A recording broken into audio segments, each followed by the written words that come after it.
Assalamualaikum, hai milenial. Kenalin, nama aku Naro, Nadia, Oki, dan Triana. Hai, aku Seva, Selvi, Fatma. Oh ya, kamu pernah nggak ke kafe atau restoran? Pernah dong. Nah, pasti sebagian besar teman milenial juga pernah kan? Oh iya, kamu sering dengerin lagu atau live musik nggak waktu di kafe atau restoran? Sering banget. Emangnya kenapa ya? Kamu tahu nggak, kalau memutar lagu di sejumlah layanan publik yang bersifat komersial itu melanggar hak cipta loh. Hah? Masa sih? Sebentar. Memangnya hak cipta itu apa sih? Oke, aku kasih tahu ya. Hak cipta adalah hak eksklusif pencipta yang timbul secara otomatis setelah ciptaan atau hasil karya diwujudkan tanpa mengurangi pernyataan dan sesuai dengan ketentuan undang-undang. Kalau begitu, apa saja sih ciptaan yang dilindungi itu?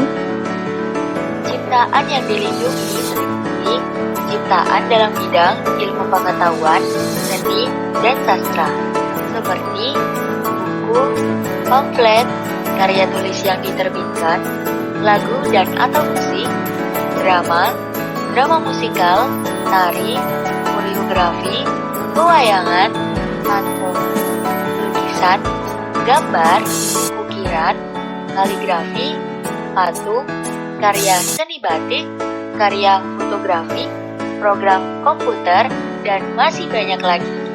Kamu bisa lihat di Undang-Undang Nomor 28 Tahun 2014 tentang Hak Cipta Pasal 40 Ayat 1. Di sana udah lengkap banget kok. Hampir lupa, ada beberapa hal yang perlu kamu tahu juga loh. Pencipta adalah seorang atau beberapa orang yang secara sendiri-sendiri atau bersama-sama menghasilkan suatu ciptaan yang bersifat khas dan pribadi. Pemegang hak cipta adalah pencipta sebagai pemilik hak cipta, pihak yang menerima hak tersebut secara sah dari pencipta. Pelaku pertunjukan adalah seorang atau beberapa orang yang secara sendiri-sendiri atau bersama-sama menampilkan dan mempertunjukkan suatu ciptaan. Lisensi adalah izin tertulis yang diberikan oleh pemegang hak cipta kepada pihak lain untuk melaksanakan hak ekonomi atas ciptaannya atau produk hak terkait dengan syarat tertentu.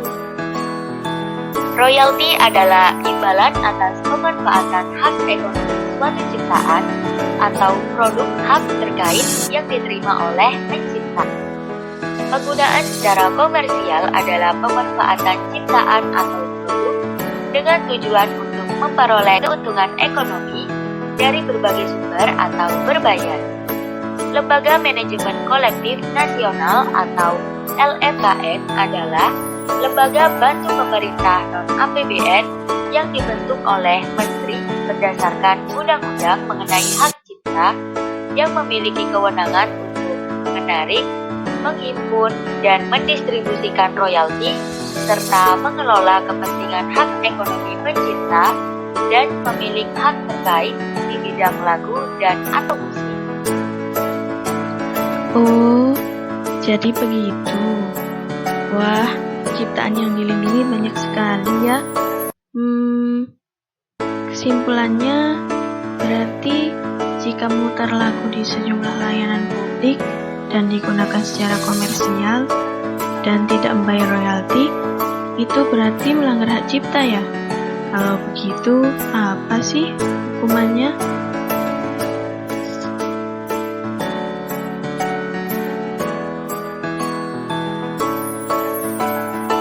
Bener banget. Nah, hukumannya menurut Undang-Undang Hak Cipta Pasal 113 bermacam-macam sesuai dengan bentuk pelanggarannya.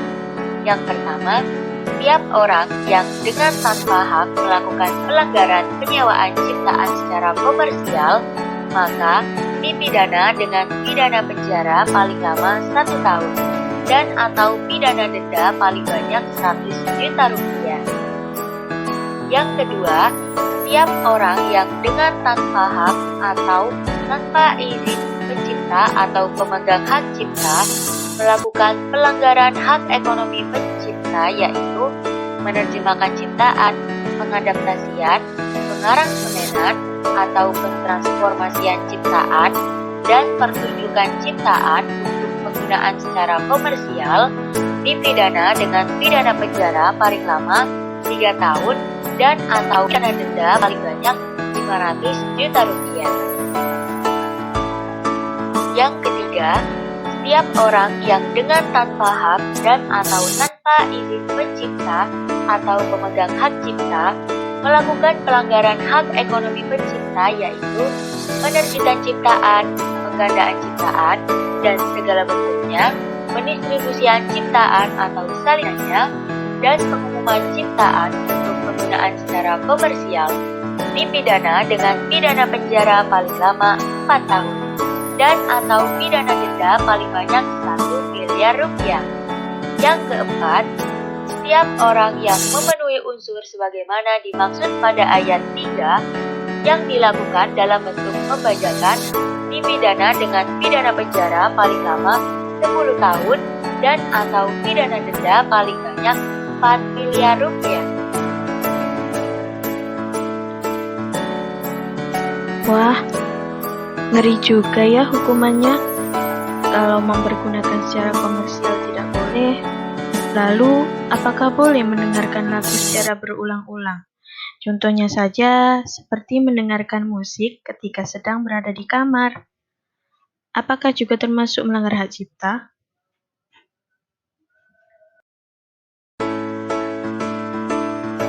Kalau untuk digunakan secara pribadi, selama tidak bersifat komersial, tentu boleh saja. Karena yang dapat melanggar hak cipta itu dipergunakan secara komersial dengan alasan menghasilkan keuntungan. Lalu, bagaimana dong biar layanan publik tidak melanggar hak cipta?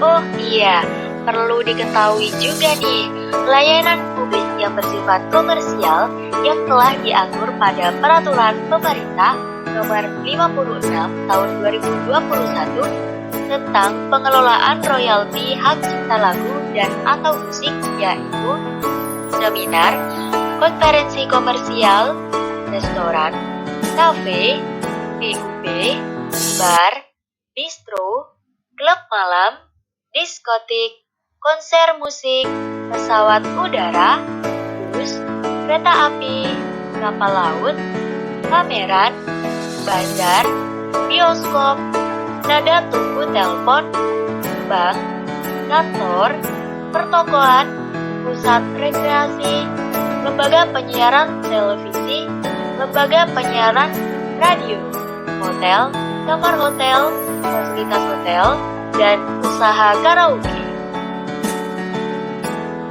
Agar setiap orang atau layanan publik yang bersifat komersial tidak melanggar hak cipta, maka perlu melakukan 2 hal. Yang pertama, mendapatkan lisensi sesuai pada pasal 80 ayat 1 Undang-Undang Hak Cipta yang berisi, kecuali diperjanjikan lain, pemegang hak cipta atau pemilik hak terkait berhak memberikan lisensi kepada pihak lain berdasarkan perjanjian tertulis untuk melaksanakan perbuatan sebagaimana dimaksud dalam pasal 9 ayat 1, pasal 23 ayat 2, pasal 24 ayat 2, dan pasal 25 ayat 2. Jadi, setiap orang wajib banget untuk meminta izin dengan pencipta atas yang akan dilakukan terhadap karya atau ciptaan orang lain yang akan digunakan secara komersial. Yang kedua, membayar royalti. Sesuai pada Peraturan Pemerintah Nomor 56 Tahun 2021 Pasal 3 Ayat 1 yang berisi setiap orang dapat melakukan penggunaan secara komersial lagu dan atau musik dalam bentuk layanan publik yang bersifat komersial dengan membayar royalti kepada pencipta, pemegang hak cipta, dan atau pemilik hak terkait melalui LMKN. Dan pada Undang-Undang Hak Cipta Pasal 80 Ayat 3 yang berisi, kecuali diperjanjikan lain, pelaksanaan perbuatan sebagaimana dimaksud pada ayat 1 disertai kewajiban penerima lisensi untuk memberikan royalti kepada pemegang hak cipta atau pemilik hak terkait selama jangka waktu lisensi.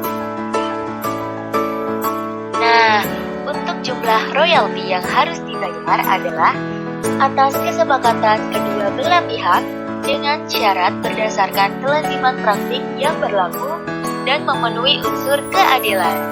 Sebagaimana tertera pada pasal 80 ayat 4 Undang-Undang Hak Cipta yang berisi penentuan besaran royalti sebagaimana dimaksud pada ayat 3 dan tata cara pemberian royalti dilakukan berdasarkan perjanjian lisensi antara pemegang hak cipta atau pemilik hak terkait dan penerima lisensi. Jadi, saran dari Seva untuk layanan umum seperti kafe, restoran, dan lain-lain, jika ingin meramaikan dan menarik pelanggan dengan memutar musik atau menyediakan live musik, alangkah baiknya menaati undang-undang yang ada. Oke, makasih ya Seva. Sekarang aku dan teman milenial jadi paham tentang hak cipta. Sama-sama Naro. Jumpa lagi di lain waktu. Assalamualaikum.